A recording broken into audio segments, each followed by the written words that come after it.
වෙන්නේ අපේ බුදුරජාණන් වහන්සේ බුද්ධත්වයට පත්වෙලා වැඩ සිටින්දී එදා භික්‍ෂූන් වහන්සේලා පිරිසක් සමඟ උන්වහන්සේ චාරිකාය වඩිනකොට රජගහ නුවර මහා වනාන්තර ප්‍රදේශයකින් චාරිකාය වඩින. එහෙම යනකොට එක පලාතක ලැව්ගින්නක් ඇවිලිලා මේ ලැව්ගින්න වේගෙන් පැතිරීගෙනෙනවා. හිතාගන්න බැරි වේගෙන් ලැව්ගින්න බුද්ධ ප්‍රමුඛ මහා සංඝයා වඩින පැත්තට මේ ලැව්ගින්න පැතිරීගෙන එන. ඒ වෙලාවේ සමහර භික්‍ෂූන් වහන්සේලා බිය වුණත් ඇතිගත්ත. රහතන් වහන්සේලන මේ සාමාන්‍ය ස්වාමීන් වහන්සේලා. උන්වහන්සේලා කියන ස්වාමීන් අපි ඉක්මනට හැරෙමු. අපි ඉක්මට ආපහුයම්. අපි මේ ගින්නෙන් අනතුරකට පත්වේ.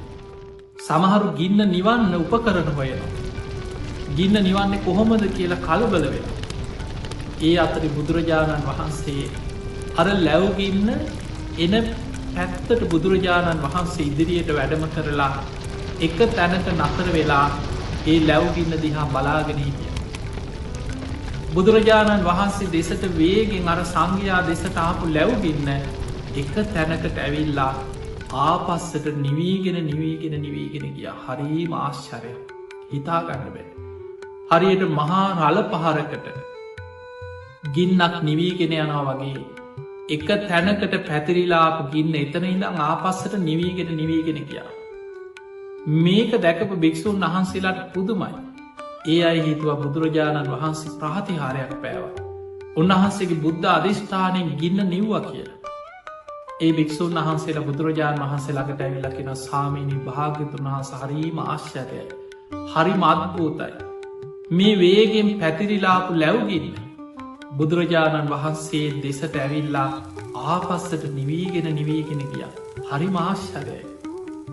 බුදුරජාණන් වහන්සේ වදාළ මහණෙන මේ මොහොතේ තථාගතයන් වහන්සේ කිසිවක් කරේ නෑ කියව. තථාගතයන් වහන්සේ කරේ පෙර අධිෂ්ඨානයක් සිහිපත් කරා පමණයි.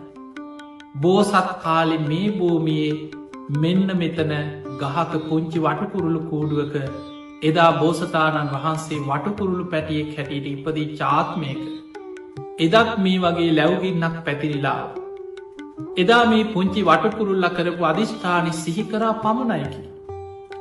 ඒ වෙලා භික්‍ෂූන් වහන්සේලා වන්දනා කළකින අනේ ස්වාමිනී භාග්‍යතුන් වහන්ස අපිට අතීත කතාව දේශනා කරන සේක්වා කියල ඉල්ලීමක් කරා.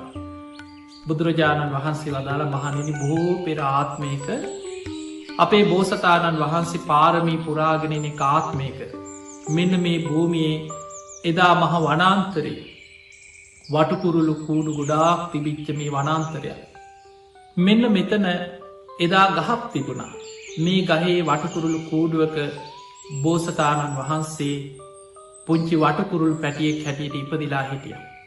මේ පුංචි පැටියට ඒ වෙනකොට පියාම ගන්න තාම පණනෑ අත්තට පණනෑ. පුංචි පැටිය දවසක් මේ වගේ විශාල ලැව්ගින්න හටගෙන මේ විදිහට පැතිරීගෙන එනකොට පියාම ගන්න පුළුවන් කුරුල්ලො කෑක ගහ පියාමගෙන ගියා අර ගින්නට බයවෙලා. අර පුංචි බෝසත් වටකුරුල්ලගේ මේ පැටියගේ අම්මයි තාත්තයි පියාමගෙන ගියා පැටියදා පැටි අරගෙන යන්න තරන් හැකියාවක් නෑ ගින්න වේගෙන් පැතිරිලා එනවා තමන්ගේ ජීවිතය බේරගන්න ඉක්මනට පියාමල ගියා. මේ බෝසත් පුංචි වටකුරුල්ල බලන්න මේ බුදුවරුන්ගේ සසර පාරමී පුරණකොට වටකුරුළු ආත්මී ඉපදුනත් මොනතරං පුුණ්‍ය ශක්තියක් පාරමී ශක්තියක් තියෙනවද. පුංචි වටකුරුල් පැටියා අර කූඩුවේ ඉඳගෙන සත්‍යයක් ක්‍රියාවක් කර ඇත්තම කතාව හිතනවා. විශාල ලැව්ගින්නක් පැතිරිලායනවා. මට පියාම ගන්න මගේ අත්තටු පණනෑ. මගේ අම්මයි තාත්තයි වටකුරුළු අම්මයි තාත්තයි මාව අතහැල්ල පියාමගෙන ගිය. දැම්මම් මේ කූඩුවේ තනි වෙලා.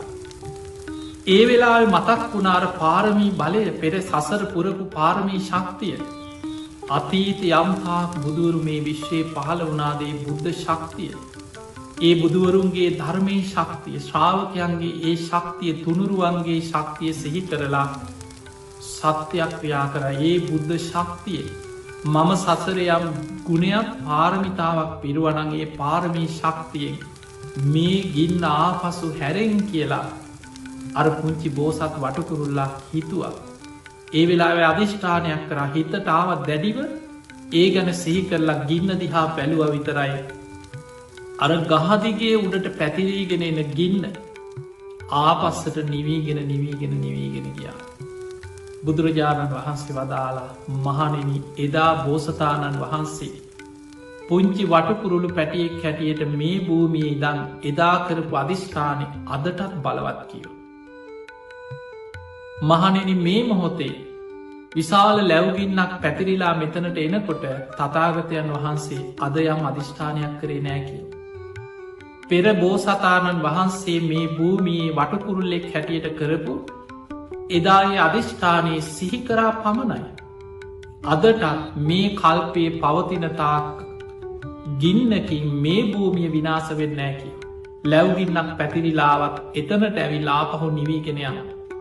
බලන්න මේ පිරිතක තියෙන ආශ්චරය බෝසතාණන් වහන්සේලාගේ සසර පාරමී ශක්තිය මෙන්න මේ පිරිත තමයි වට්ටක පිරිත හැටියට සඳහන්වෙන.